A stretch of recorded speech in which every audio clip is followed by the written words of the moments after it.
नमस्कार, स्वागत है आप सभी का विस्टार न्यूज में और मैं हूं आपके साथ जुबैर चौधरी। वक्त तो चला अपना राज्य आपकी खबरों का, जहां सबसे पहले बात करेंगे हरियाणा के फरीदाबाद की, जहां पर 10 इंटरलॉकिंग टाइल्स सड़कों का शुभारंभ किया है। तो फरीदाबाद के वार्ड नंबर 1 जीवन नगर में केंद्रीय राज्य मंत्री कृष्णपाल गुर्जर ने करीब 72 लाख रुपए की लागत से बनने वाली 10 इंटरलॉकिंग टाइल्स गलियों का नारियल फोड़कर शुभारंभ किया। इस दौरान केंद्रीय राज्य मंत्री कृष्णपाल गुर्जर, वार्ड नंबर 1 के निवासी और वार्ड नंबर 1 के पार्षद मुकेश डागर ने उनका फूल मालाओं के साथ जोरदार स्वागत किया। इस मौके पर केंद्रीय राज्य मंत्री कृष्णपाल गुर्जर ने कहा कि आज पूरे फरीदाबाद जिले में कई करोड़ रुपए के विकास कार्यों का शुभारंभ किया गया है, जिसमें वार्ड नंबर 1 में 10 गलियों में इंटरलॉकिंग टाइल्स लगाने का कार्य किया जाएगा। इसकी लागत करीबन 72 लाख रुपए की आएगी, जो जल्द ही बनकर तैयार हो जाएगी, जिससे लोगों को फायदा मिलेगा।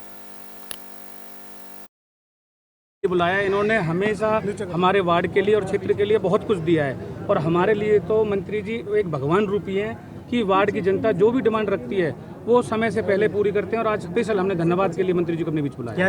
और भी कुछ मांगे रख सकते हैं क्या? बिल्कुल रखेंगे, मांगे भी रखेंगे, क्योंकि एक हमारे तो मंत्री जी देने वाले हैं और हम मांगने वाले हैं। हम आज ही मांगेंगे और वो दे के जाएंगे और वार्ड का संपूर्ण विकास हमारा उद्देश्य है। ये बंद करवा देना भैया।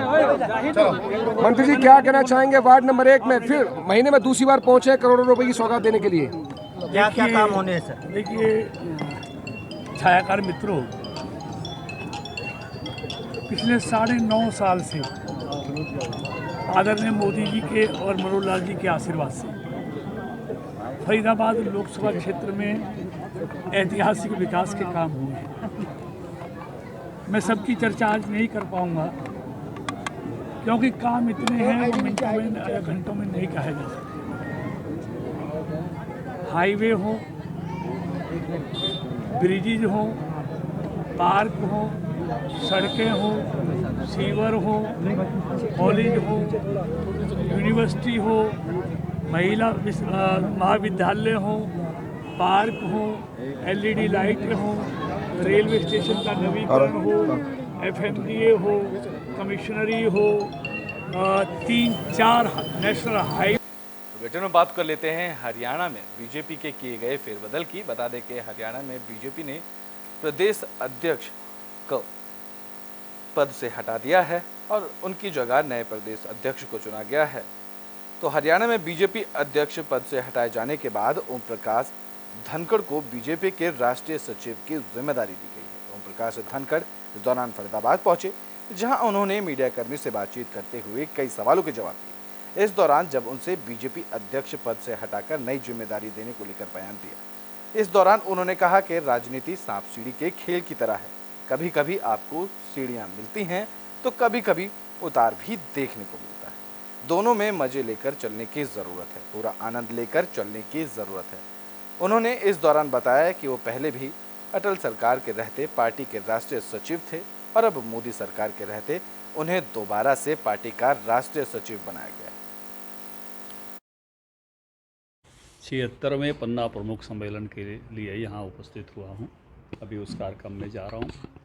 90 में से 76 पन्ना प्रमुख सम्मेलन भारतीय जनता पार्टी का दायित्व जब मुझे दिया गया तो मैंने रोहतक में ये घोषणा की थी कि मैं इसको एक नए लेवल पर ले जाऊंगा। गुजरात की तरह से, अन्य राज्यों की तरह से जहाँ संगठन का काम बहुत बढ़िया है और मैं इस बात के आनंद से सरोबार हूँ कि आज 76वें पन्ना प्रमुख सम्मेलन का हिस्सा बनने के लिए आया हूँ। हम उस काम को करने में कामयाब हुए हैं और इसके लिए मैं मेरे सभी प्रदेश पदाधिकारी, प्रभारी, जिला अध्यक्ष, मंडल अध्यक्ष, शक्ति केंद्र के प्रमुख, सह प्रमुख, बूथ के त्रिदेव, सबका अभिनंदन करना चाहता हूँ। उन्होंने मेरे साथ परिश्रम की पराकाष्ठा की है। ये कोई साधारण काम नहीं था। इस असाधारण काम को उन्होंने घटित करके दिखाया है और ये कार्यकर्ता सब पार्टी के पोर्टल पर हैं। ये कार्यकर्ता सब पार्टी से जुड़े हुए हैं, वेरीफाइड हैं। इतना बड़ा संगठन खड़ा करने में हम कामयाब हुए। तो हरियाणा में नायाब सिंह सैनी को बीजेपी ने नया प्रदेश अध्यक्ष बनाया है। इस कड़ी में पूर्व कैबिनेट मंत्री ने भी जानकारी दी। तो हरियाणा में बीजेपी अध्यक्ष पद से हटाए गए ओम प्रकाश धनखड़ और बदलाव को लेकर पूर्व कैबिनेट मंत्री विपुल गोयल ने जानकारी दी। बता दें कि फरीदाबाद पहुंचे विपुल गोयल ने कहा कि हर 3 साल में बीजेपी के पदों में फेरबदल होता है। दरअसल बीजेपी ने नायाब सिंह सैनी को हरियाणा बीजेपी अध्यक्ष पद की जिम्मेदारी सौंपी है, जिससे कयास लगाए जा रहे हैं कि बीजेपी ने अध्यक्ष पद को लेकर ओबीसी कार्ड खेला है। इस मामले को लेकर विपुल गोयल ने कहा कि ओबीसी कार्ड नहीं बल्कि समय समय पर पार्टी के पदों में फेरबदल किया जाता है। भारतीय जनता पार्टी जातियों में और भेदभाव में विश्वास नहीं रखती, बल्कि लोगों को जोड़ने का काम करती है। देखिए, भाजपा के अंदर 3 साल का कार्यकाल होता है। वो कार्यकाल पूरा हो गया, स्वाभाविक प्रक्रिया है कि बदला होना है। इसको किसी तरीके से राजनीतिक कार्ड या ओबीसी कार्ड की बात नहीं है। वो भारतीय जनता पार्टी की पद्धति है कि कार्यकर्ताओं को समय समय पर अन्य पद दिए जाते हैं। आज ओम प्रकाश धनखड़ जी को राष्ट्रीय टीम के अंदर ले लिया है और नए हमारे Nayab Singh Saini ji member of parliament Kurukshetra हैं, उन्हें जो एक कर्मठ कार्यकर्ता थे, उन्हें पूरे हरियाणा के प्रदेश अध्यक्ष का दायित्व दिया। मुख्यमंत्री पंजाबी हैं और प्रदेश अध्यक्ष ओबीसी से, लगता है अगला चुनाव जाट और गैर जाट की नीति पर भारतीय जनता पार्टी कभी भी जातियों में भेदभाव करने का काम नहीं करती। भारतीय जनता पार्टी जोड़ने का काम करती है। माननीय मनोहर लाल जी ने अपने मुख्यमंत्री बनती एक हरियाणा एक हरियाणवी का नारा दिया, तो इसलिए सब 36 बिरादरी को साथ लेकर चलने वाली भारतीय जनता पार्टी की सरकार है और आगे भी आने। तो बुलेटिन में बात कर लेते हैं छत्तीसगढ़ की, जहां चुनावों को लेकर राजनीति गर्माती नजर आ रही है।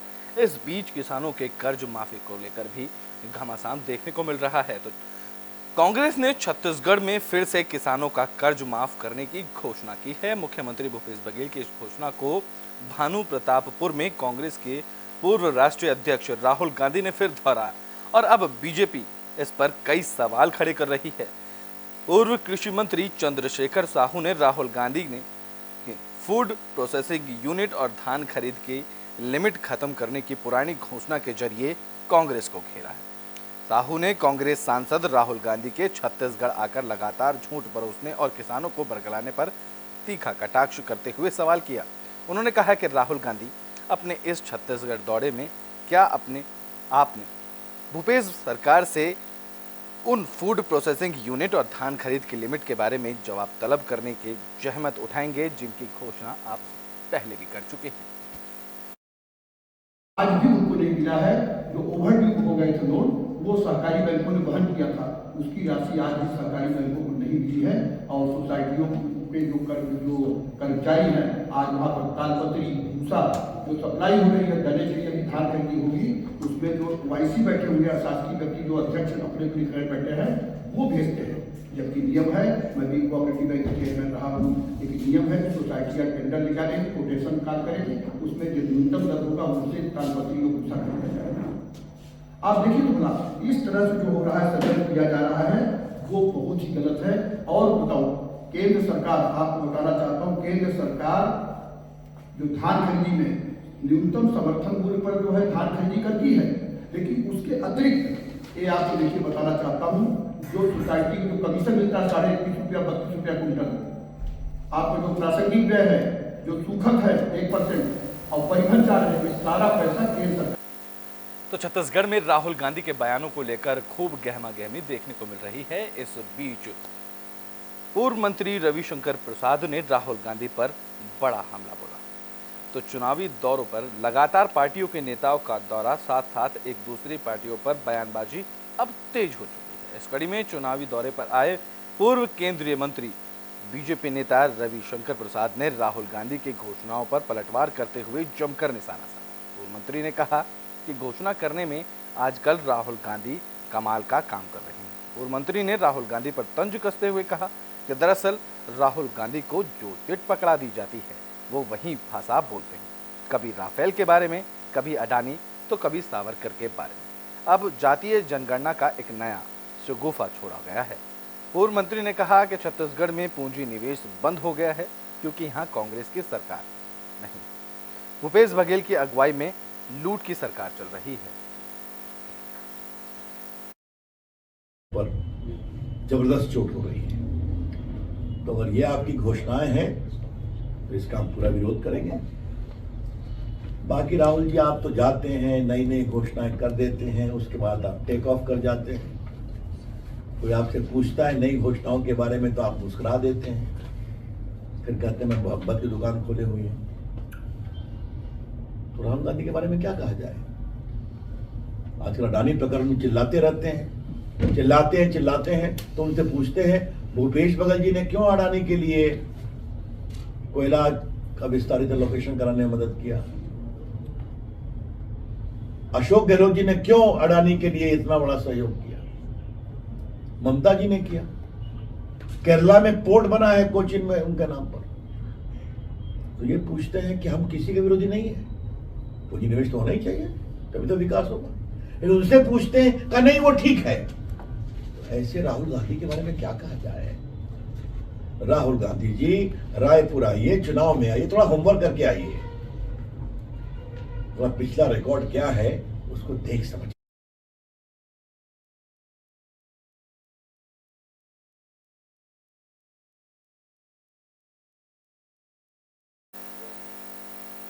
तो बुलेटिन में बात कर लेते हैं मध्य प्रदेश की, जहां चुनाव को लेकर प्रचार प्रसार तेज हो गया है और इस कड़ी में चित्ररंगी से कांग्रेस के प्रत्याशी मानिक सिंह ने अपना प्रचार तेज कर दिया है। तो भारतीय राष्ट्रीय कांग्रेस पार्टी के विधानसभा चित्ररंगी में होने वाले विधानसभा चुनाव के उम्मीदवार मानिक सिंह ने अपने प्रचार प्रसार में तेजी ला दी।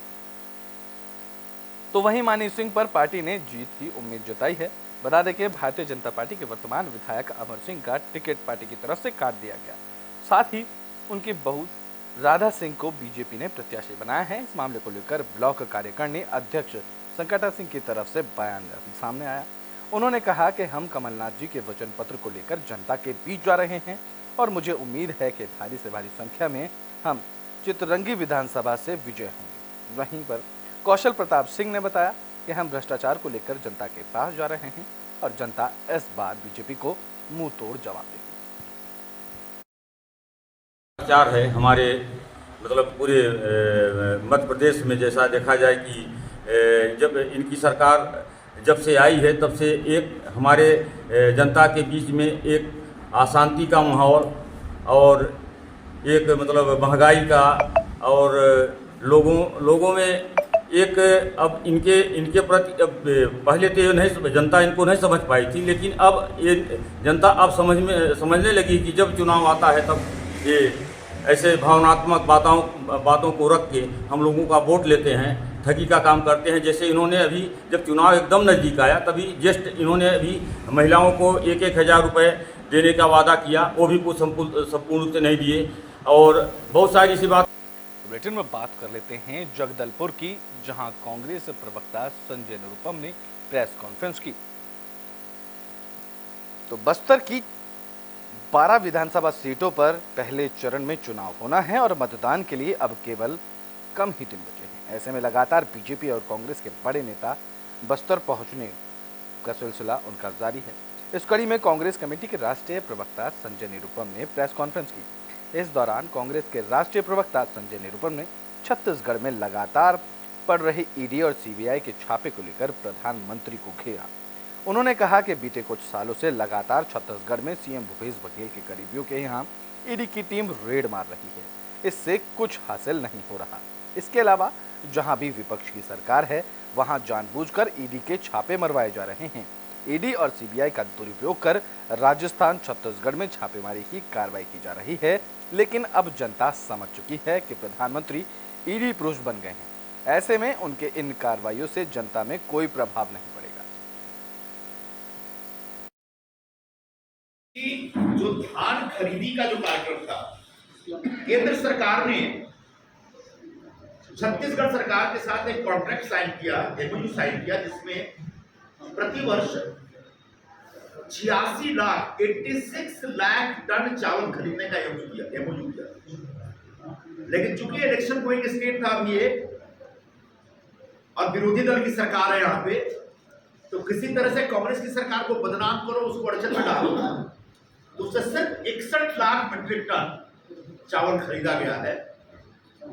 जबकि यही सरकार, केंद्र सरकार, कर्नाटक में जो हमारी नई कांग्रेस की सरकार आई है, उस सरकार को चावल नहीं दे रही। क्या कह रही है कि हमारे पास चावल का स्टॉक खत्म हो गया।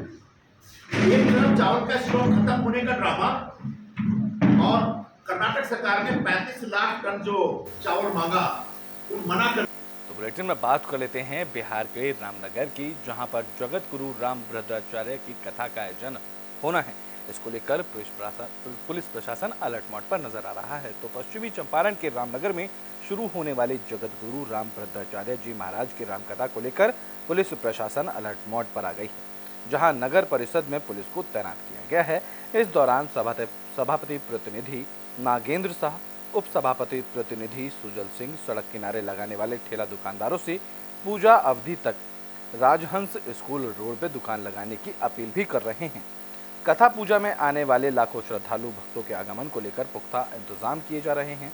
इस मौके पर नगर परिषद सभापति प्रतिनिधि नागेंद्र शाह और सुजल सिंह ने कहा कि रामनगर में जगत गुरु का आगमन क्षेत्र के लोगों के लिए सौभाग्य की बात है।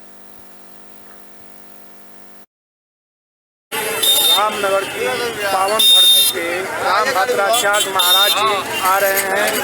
कल उनका आगमन होगा। इसी के चलते रामनगर में जितना भी रोड है वो जाम ना हो। सब ठेला वाले, पोचा वाले, जितने भी ठेला लगाने वाले हैं, सब लोगों से निवेदन किया जा रहा है कि आप लोग रास्ता साफ रखें और इसमें भाग लें और रोड को साफ सुथरा रखें। हम लोग की रामनगर की पावन धरती पे जगत गुरु रामभद्राचार्य जी का आगमन हो रहा है, जिसकी वजह से यातायात की कुछ समस्याएं हैं, चाहे वो रामरेखा पुल की हो या फिर बीच मार्केट की हो। हम सभी ठेला दुकानदारों से निवेदन कर रहे हैं लोग कि आप लोग एक सुनियोजित जगह पर के चले जाएं।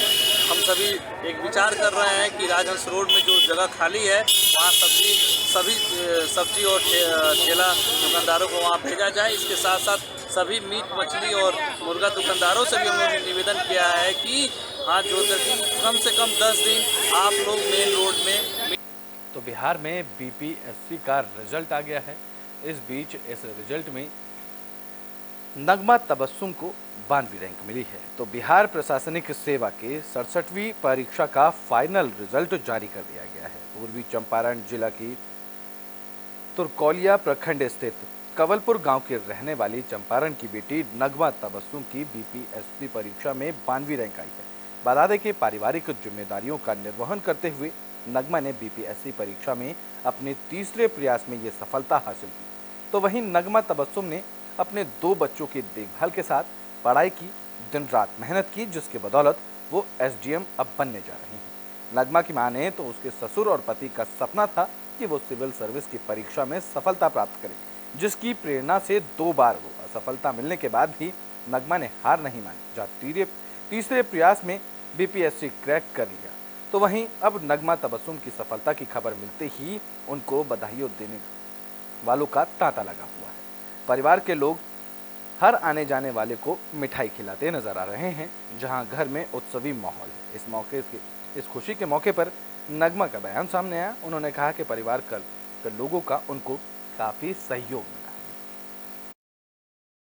बहुत खुशी हो रही है और सफ़र बहुत लंबा रहा है, तो एक सुकून मिल रहा है कि अब ये एग्ज़ाम का साइकिल मेरा ख़त्म हो गया। अब पढ़ाई बहुत कर लिया है, अब थोड़ा समाज की सेवा करनी है। कैसे आपने इस कठिन परीक्षा को पास किया? क्या संदेश देना चाहेंगी समाज के लोगों को? समाज को सबसे पहला संदेश होगा महिला के सशक्तिकरण के लिए, कि शायद कहीं कोई एक भी लड़की मुझसे इंस्पायर हो जाए देख के कि हाँ, इतनी जिम्मेदारी के बावजूद भी और बहुत रिस्पॉन्सिबिलिटी में रह के भी आप ये एग्ज़ाम क्रैक कर सकती हूँ। अगर मैं तो कोई भी कर सकता है। बस ये एक संदेश होगा और ये होगा कि समाज के लिए कि लड़कियों को पढ़ाएं, आप पढ़ाएं और आगे बढ़ाएं। बहुत बहुत धन्यवाद आपका। हमारे तुरकौलिया पूर्वी पंचायत के कवलपुर गाँव सैयद निज़ामुद्दीन की लड़की, इन्होंने बीपीएससी क्वालिफाई की है। हम सब के लिए बहुत खुशी और गर्व की बात है। खास करके इन्होंने इनका माता पिता का सहयोग के साथ इनके हस्बैंड का भी अच्छा हर कदम पे साथ इनका हस्बैंड दिए हैं। इनके आखिरी में बात आरा की कर लेते हैं, जहां एक टीचर को गोली मारी गई। भोजपुर जिले के उद्वंत नगर स्थित डाकघर के पास हथियारबंद बदमाश ने एक बाइक सवार एक प्राइवेट टीचर को गोली मार दी। इस दौरान परिजन टीचर को इलाज के लिए डीएम कोठे स्थित इमरजेंसी अस्पताल लेकर पहुंचे, जहां उसका इलाज करा जा रहा है। बता दें कि इस शिक्षक का नाम लवकुश कुमार सिंह है। वो पेशे से प्राइवेट शिक्षक हैं और एक गाँव में ही वो कोचिंग चलाते हैं। इस दौरान लवकुश कुमार सिंह ने बताया है कि 5 दिन पहले गांव के ही एक युवक की तरफ से उसे बाइक से धक्का मार दिया गया था। उसके बाद युवक उसके दरवाजे पर आकर गाली गलौज करने लगे। जहां रविवार की दोपहर जब वो अपने भाई के साथ बाहर बाइक से जा रहे थे, तो उसी दौरान युवक अपने 2 साथियों के साथ वहां आया और उसने टीचर पर पीछे से गोली मार दी, जिसकी वजह से वो गंभीर रूप से घायल हो गए। कुमार सिंह किस लिए मारा? इसलिए मारा सर, वो रजिस्टर्ड गुंडा है, ड्रिंकर है, दारू बेचता है, हीरोइन बेचता है, सब प्रकार का उसके पास। क्या विवाद क्या था आपका? विवाद था सर कि वो अन्याय तरीका से मेरे से झगड़ा खोजता है। हम एक टीचर है इंग्लिश का, मेरे गांव में 2 कोचिंग है।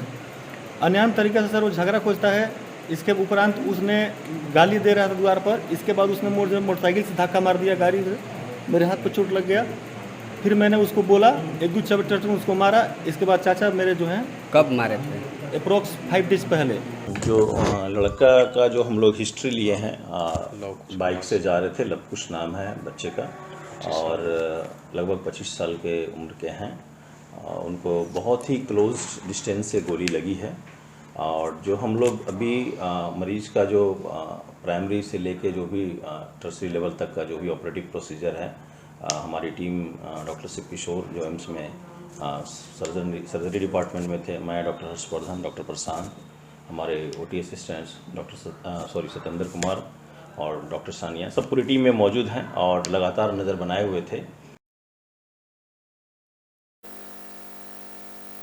आपका राज्य आपकी खबरों में भी के लिए बस इतना ही। देश और दुनिया की तमाम खबरों के लिए देखते रहें AB स्टार न्यूज़।